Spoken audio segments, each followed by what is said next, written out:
Independência política da América Latina. Começando pela independência do Haiti.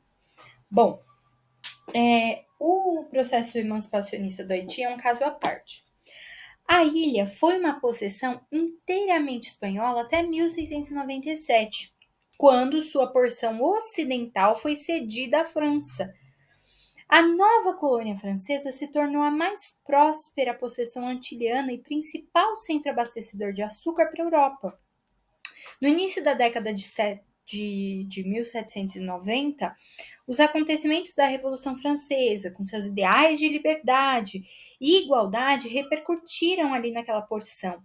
E aí, em 1791, o que aconteceu? Uma rebelião de escravizados se alastrou por toda a colônia com queima de canaviais e assassinato de proprietários, comandados por Toussaint Louverture, esse carinha aí do cavalo.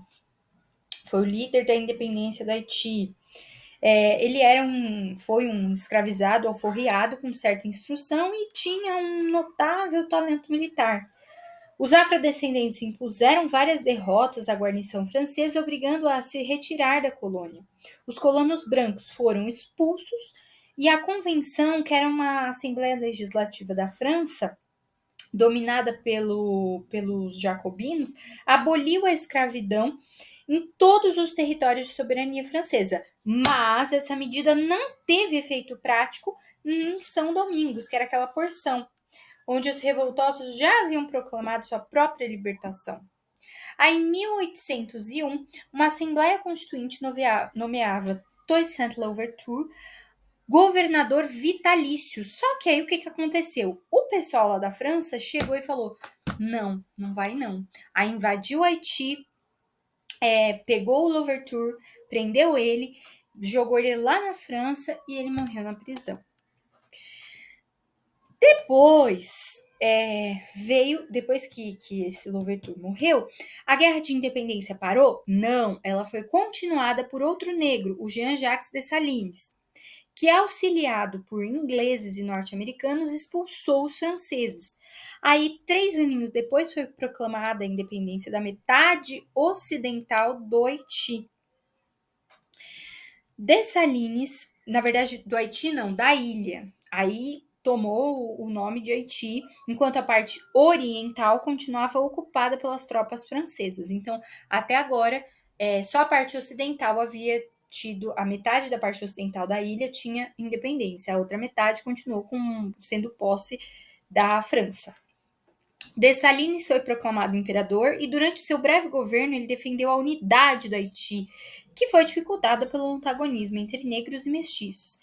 Depois que ele morreu, várias rebeliões implantaram no oeste e no sul um governo republicano separatista, que distribuiu entre camponeses lotes de terras. Para os haitianos, a independência trouxe poucos benefícios concretos. Por quê? Porque o país não se estabilizou politicamente. O que aconteceu? Uma sucessão de governos tirânicos, corruptos, incompetentes, muito ruim.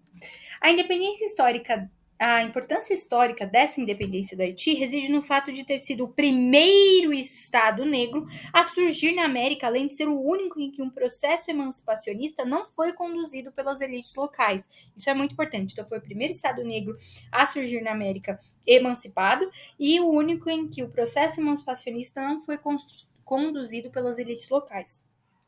Como que aconteceu a crise do Império Colonial Espanhol?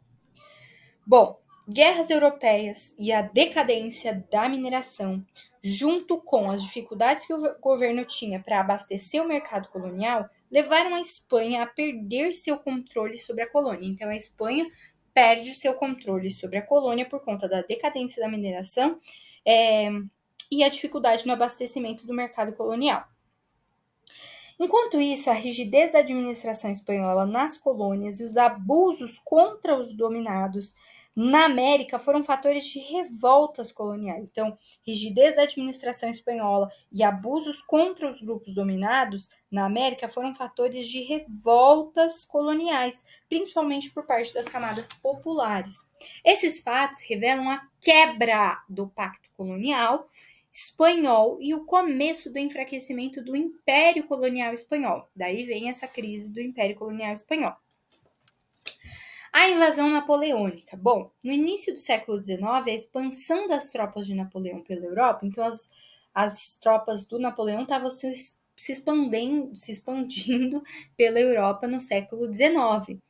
E aí a Espanha fez o quê? Firmou com o Napoleão o Tratado de Fontainebleau, que estabelecia a invasão de Portugal e a posterior divisão dos domínios portugueses entre espanhóis e franceses. Então, o Tratado de Fontainebleau, que foi entre a França e o Napoleão, tratado entre a França e o Napoleão, para estabelecer a invasão de Portugal e a divisão dos domínios portugueses entre espanhóis e franceses, foi estabelecida no Tratado de Fontainebleau, com Napoleão e França.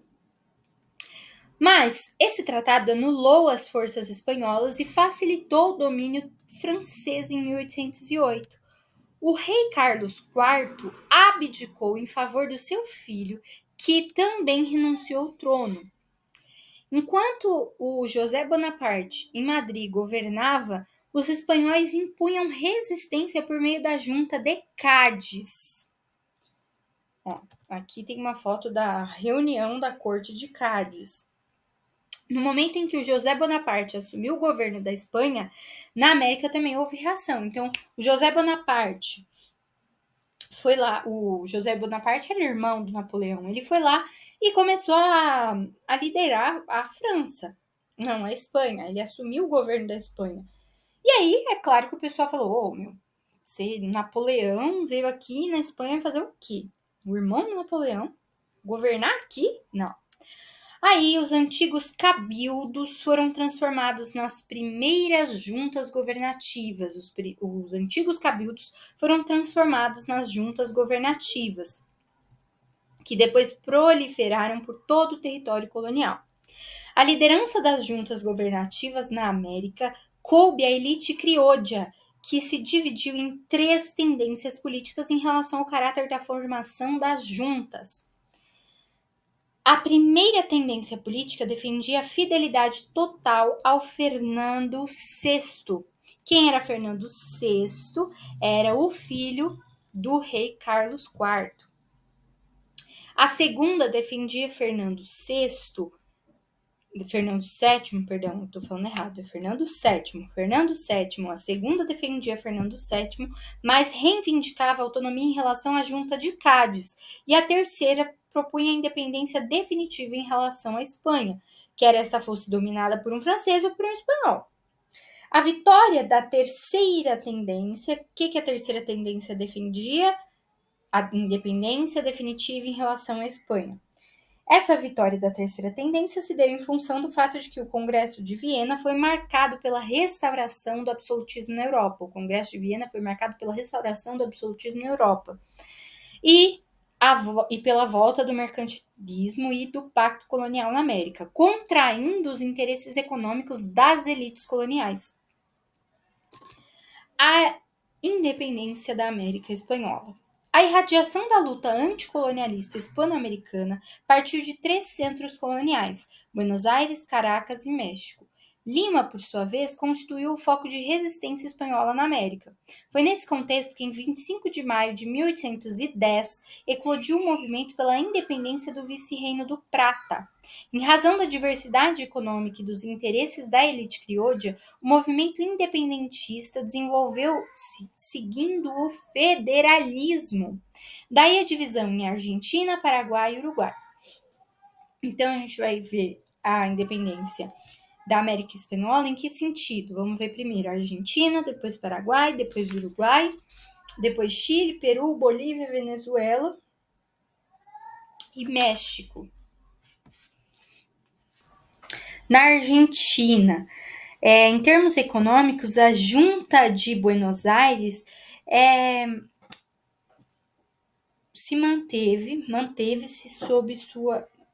sua hegemonia no processo de independência política do Prata. A junta governativa do Rio da Prata era fiel a Fernando VII e essa junta governativa do Rio da Prata foi liderada por Buenos Aires. Aí haviam as disputas pelo poder, porque entre Argentina, Uruguai e Paraguai. Argentina, centralista, liberal e divisão de poderes. Aí, Uruguai e Paraguai eram localistas e federalistas. Uruguai e Paraguai se tornam independentes. Aí, José de San Martín era um grande líder de corrente monarquista, uma imposição da autoridade de um monarca. O José de San Martín, monarquista, grande líder, imposição da autoridade de um monarca. Então, esse monarquista, o José de San Martín, via como saída para o impasse que havia naquela região a imposição da autoridade de um monarca-nação. Então, o José de San Martín, monarquista, ele falava assim, olha, para a gente consertar o impasse que está acontecendo aqui nessa região, eu tenho que me impor como autoridade de monarca para essa nação.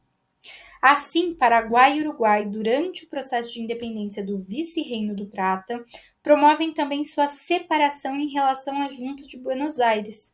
Então, juntamente com esse processo que está acontecendo na Argentina, Paraguai e Uruguai promovem também sua separação em relação à Junta de Buenos Aires.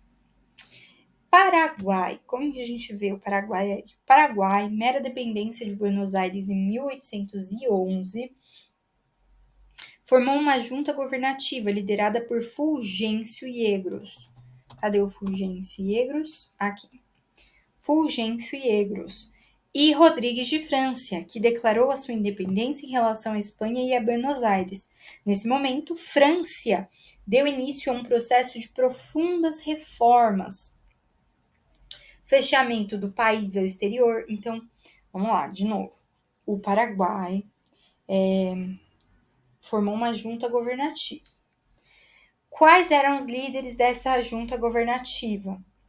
O Rodrigues de França e o Fulgêncio Yegros. Então, formou uma junta governativa. Qual era essa junta governativa do Paraguai? Era liderada por quem? Fulgêncio Yegros, que é esse daí, e o Rodrigues de França. O França iniciou um processo de profundas reformas. Que reformas? Ele fechou o país para o exterior, ele confiscou os bens da igreja, ele fez reformas econômicas e lá em 1814 ele se torna ditador perpétuo, sem organização burocrática. Ou seja, ele tinha poderes absolutos.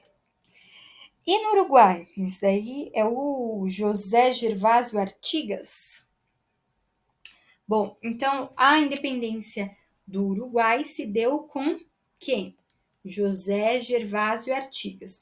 O movimento geral pela independência encontrava-se no Uruguai, na figura de José Gervásio Artigas, uma liderança com propostas de forte caráter agrarista e federalista.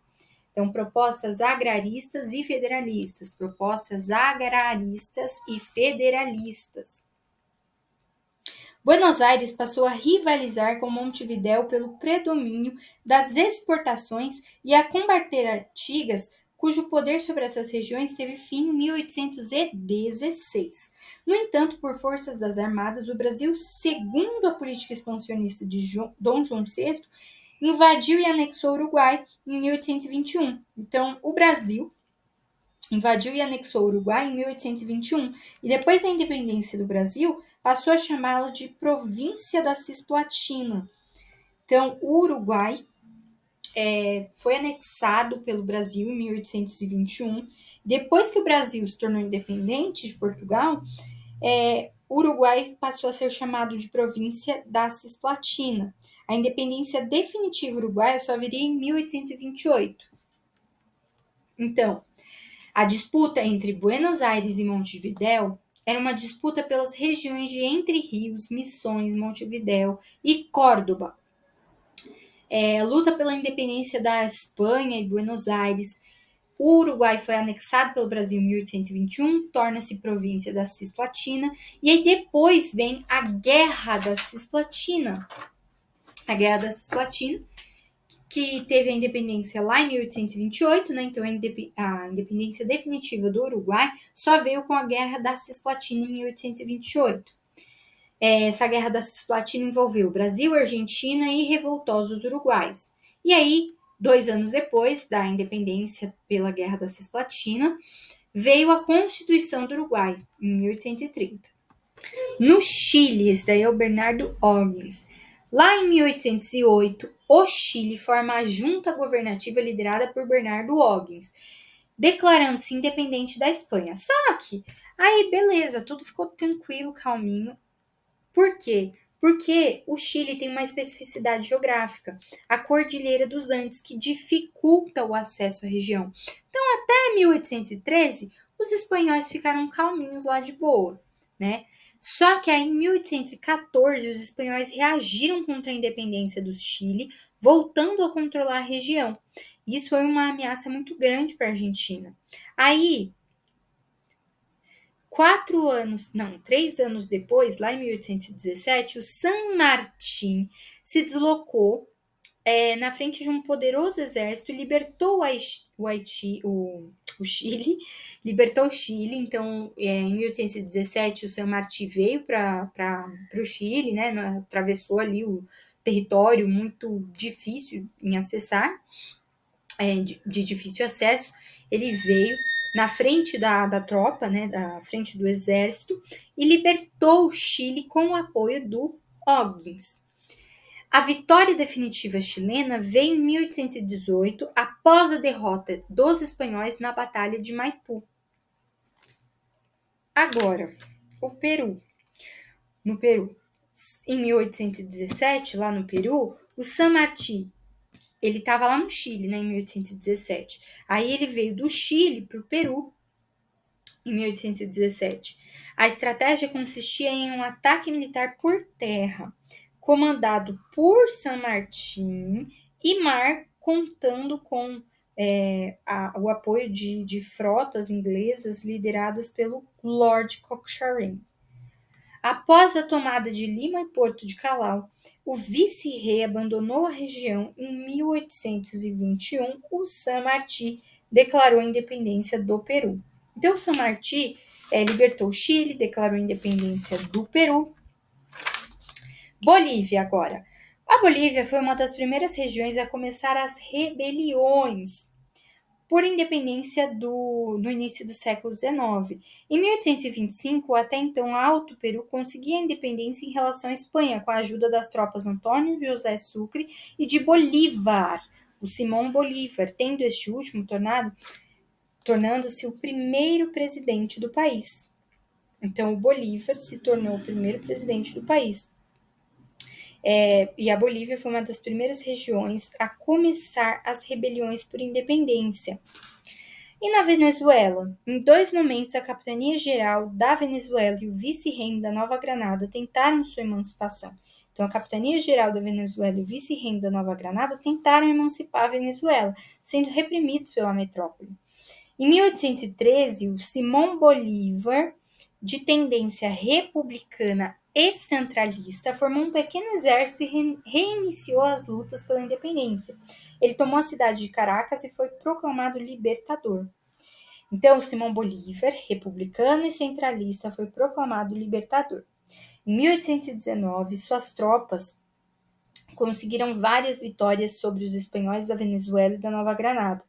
A independência de Nova Granada foi conseguida na Batalha de Boyacá e a da Venezuela, em 1821, na Batalha de Carabobo. No Congresso de Cúcuta, na Colômbia, em 1821, aprovava-se a Constituição, sendo Bolívar eleito presidente.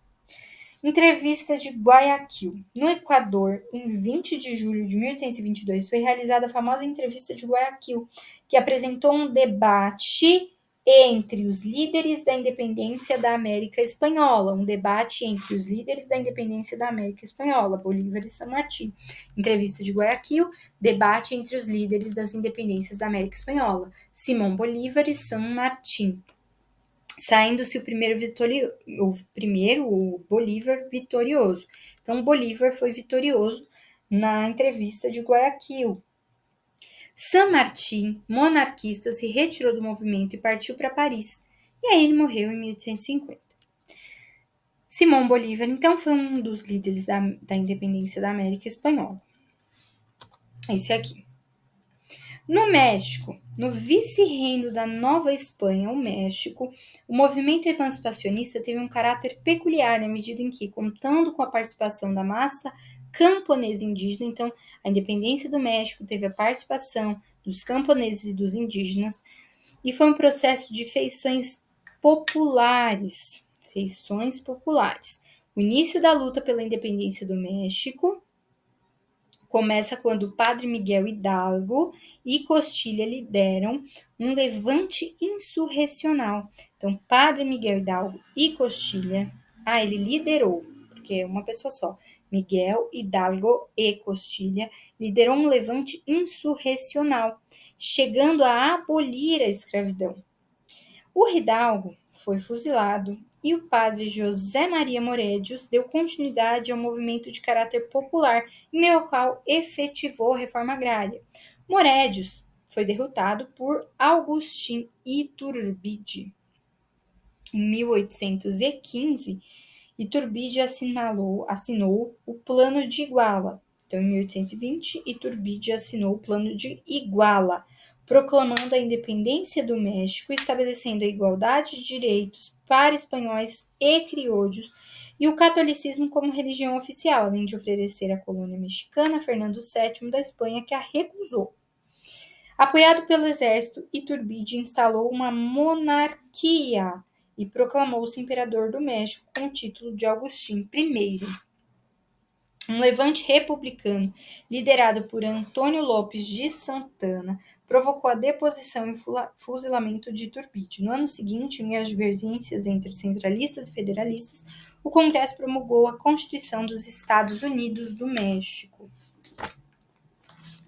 e do México.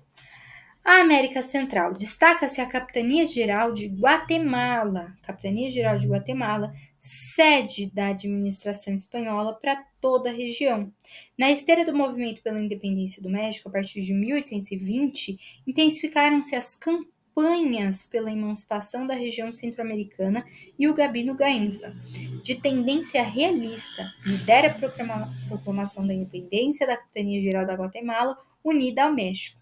Com a deposição do Iturbide, em 1823, os liberais do México negociam um pacto, onde foram criadas as Províncias Unidas da América Central, independentes do México e organizadas em forma de confederação. Em 1838, ela foi dissolvida e levou à formação de vários países: Guatemala, El Salvador, Honduras, Nicarágua e Costa Rica. Unesp. No movimento de independência atuam duas tendências opostas, uma de origem europeia, liberal e utópica, que concebe a América Espanhola como um todo unitário, a Assembleia de Nações Livres, outra tradicional, que rompe laços com a metrópole somente para acelerar o processo da dispersão do império. O texto refere-se às concepções em disputa no processo de independência da América Latina. Tendo em vista a situação política das nações latino-americanas no século XIX, é correto concluir que os estados independentes substituíram as rivalidades pela mútua cooperação? Não. Os países libertos formaram regimes constitucionais estáveis? Não. As antigas metrópoles ibéricas, Portugal e Espanha, continuavam governando os territórios americanos? Gente, se aqui tem a ideia de independência, não vai, né? A metrópole não vai continuar governando o território americano. D. O conteúdo filosófico das independências sobrepõe-se aos interesses oligárquicos? Não. Queria voltar um pouquinho nessa